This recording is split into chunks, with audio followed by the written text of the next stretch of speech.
ঢাকার আকাশটা আজকে খুব মেঘলা। হয়তো ঢাকার আশেপাশে কোথাও বৃষ্টি হচ্ছে, তাই ভাবলাম এই মেঘলা আবহাওয়াতে একটু ভিন্নধর্মী আজকে ইফতার তৈরি করি। তাই তো আজকে ইফতারের জন্য সব আয়োজন করলাম।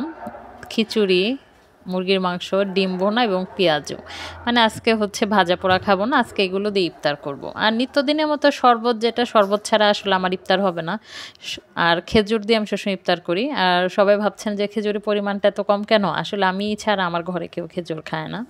ছেলে একেবারেই খায় না। ছেলের বাবা যদি ইচ্ছে হয় কখনো কখনো একটা খেজুর হয়তো সে মুখে দেয়, ইচ্ছে না হইলে খায় না।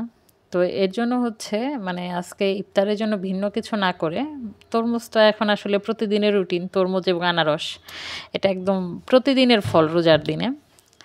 তাই এগুলোর সাথে কেটে নিলাম আর রান্না করে নিলাম হচ্ছে খিচুড়ি। খিচুড়িটা রান্না করেছি আমি, এটাকে হচ্ছে আমাদের সাভার অঞ্চলে রাতাশাল চাল বলে। এই চালটা আমাদের সাভার অঞ্চলেই সবচেয়ে ভালো পাওয়া যায়। এটার গ্রানটা অসম্ভব সুন্দর। ঢাকার বাইরে এটা কী চাল বা কোথায় কোথায় পাওয়া যায় আমি জানি না, এই ধারণাটা আমার নাই। কারণ ঢাকার বাইরে আমাদের কোনো আত্মীয় স্বজন নেই, তো এই জন্য আমাদের ওই রকম আইডিয়াও নেই। রাতাশাল চালটা দিয়ে পায়েস এবং খিচুড়ি অসাধারণ লাগে, এত সুন্দর গ্রান। খুবই প্রিয় একটি চাল আমার, এটা দিয়ে আমি বরাবরই খিচুড়ি রান্না করতে পছন্দ করি। আর আমি সবসময় হচ্ছে চিকেন রান্না করলে আমি আগে থেকে একটু হলুদ মরিচ এগুলো একটু মেখে একটু ভেজে নেই, ভেজে রান্না করলে খুব ভালো লাগে। আর আমি সবসময় যেটা করি, রান্না করার আগে আমার যা যা লাগবে এগুলো আমি সব সুন্দর করে সবসময় কেটে গুছিয়ে নিই। কেটে গুছিয়ে নিলে যেটা হয়, কাটাকুটি ঝামেলা যদি আর না থাকে তাহলে রান্না করতে চাপটা অনেক কম থাকে। তাই তো আমি ডিমটা সিদ্ধ করে নিয়েছিলাম এবং সব কেটে নিয়েছিলাম, তারপর দুই চুলাতে আমি ঝটপট করে রান্না করে ফেলছি। মাংসটা একটু ভেজে রান্না করলে খেতে অনেক ভালো লাগে। শুধু মাংস না, আমি আলুটাও একটু ভেজে দিই।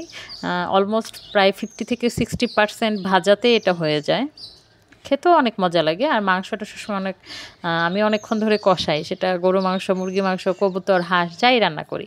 আসলে তরকারি না, কষানোর উপরে ডিপেন্ড করে টেস্টটা। তরকারি যত ভালো কষানো হয়, তরকারি গ্রান, কালার এগুলো তত বেশি ভালো আসে, তাতে খেতেও বেশি সুস্বাদু লাগে। আসলে রোজা রেখে রান্না তো কখনো কখনো লবণ একটু কম বেশি হয়ে যায়, মানে আন্দাজের উপর রান্না করা। কারণ হচ্ছে চেখে দেখার কোনো সুযোগ যেহেতু থাকে না। মাঝে মাঝে বাচ্চাকে দিয়ে আমি একটু ট্রাই করি, তো ও তো ছোটো মানুষ, সবসময় ও পারফেক্ট লবণটা বলতে পারে না, আবার কখনো কখনো বলতে পারে। তো যাই হোক, কি বাবা কি রান্না করো? খিচুড়ি আর মাংস, সাথে ডিম ভুনা। চিকেন রান্না করছি তোমার জন্য। আজকে যেহেতু একটু বৃষ্টি বৃষ্টি আবহাওয়া, তাই খিচুড়ির জন্য চাল কষাচ্ছে। এটা কি চাল জানো? রাতাশাইলের চাল। এটা দিয়ে খিচুড়ি খুব মজা, খুব। ছেলেকে দিয়ে একটু লবণের পরিমাপটা দেখানোর জন্য ওকে ডেকে নিয়ে আসা, ও এসে সব দেখলো মাম্মি কি রান্না করো, তো যা করলাম ছেলেকে দেখালাম। আর সালাদটা আমার খুব ভীষণ প্রিয়, মানে গাজর, টমেটো, শসা সব মিলিয়ে সালাদ আমি ভীষণ পছন্দ করি। সবাই ভালো থাকবেন, আসসালামু আলাইকুম।